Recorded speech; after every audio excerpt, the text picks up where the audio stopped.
A to B உங்கள் பசியார எங்கள் ருசி பேசு. எண்ணூரில் கச்சா எண்ணெய் கலந்த தண்ணீரை புதிய தலைமுறை தர பரிசோதனை மேற்கொண்டது. எப்போது எந்த பகுதிகளிலிருந்து மாதிரிகள் எடுக்கப்பட்டு ஆய்வுக்கு அனுப்பப்பட்டது, அதன் முடிவு என்ன என்பது குறித்து தற்பொழுது விரிவாக பார்க்கலாம். மிக்ஜாம் புயல் தாக்கத்திலிருந்து சென்னை மாநகரம் மீண்டு வர எண்ணூர் பகுதி மட்டும் எண்ணெயால் சூழப்பட்டது. பக்கிங்காம் கால்வாயில் மழை நீருடன் கச்சா எண்ணெய் கலந்ததே இந்த அவலத்திற்கு காரணம். இந்த விவகாரத்தில் தேசிய பசுமை தீர்ப்பாயம் தாமாக முன்வந்து வழக்கு பதிவு செய்ய CPCL தொழிற்சாலையில் இருந்துதான் கச்சா பொருட்கள் வெளியேறி இருக்க வேண்டும் என குற்றம் சாட்டியது தமிழ்நாடு மாசு கட்டுப்பாட்டு வாரியம்.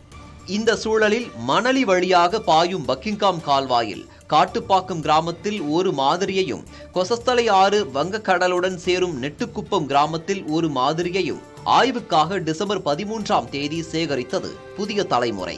வானகரத்தில் உள்ள தமிழ்நாடு பரிசோதனை மையத்தில் 1 லிட்டர் அளவுக்கு சேகரிக்கப்பட்ட மாதிரி நீர் கொடுக்கப்பட்டன.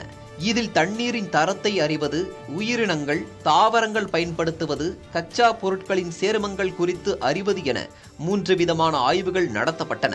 வேதியியல் பகுப்பாய்வு, ஆவியாகும் கரிம கலவைகள், பெட்ரோலியம், ஹைட்ரோ கார்பன்கள் ஆகிய 3 ஆய்வுகளிலும் 30 விதமான அளவீடுகள் எடுக்கப்பட்டன.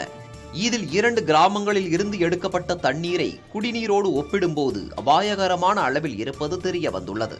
தமிழ்நாடு மாசு கட்டுப்பாட்டு வாரியம் சார்பில் எண்ணெய், கிரீஸ் குறித்த அளவு மட்டும் வெளியிடப்பட்ட நிலையில் புதிய தலைமுறை ஆய்வில் 30 விதமான அளவீடுகளின் முழுமையான விவரங்கள் கிடைத்துள்ளன.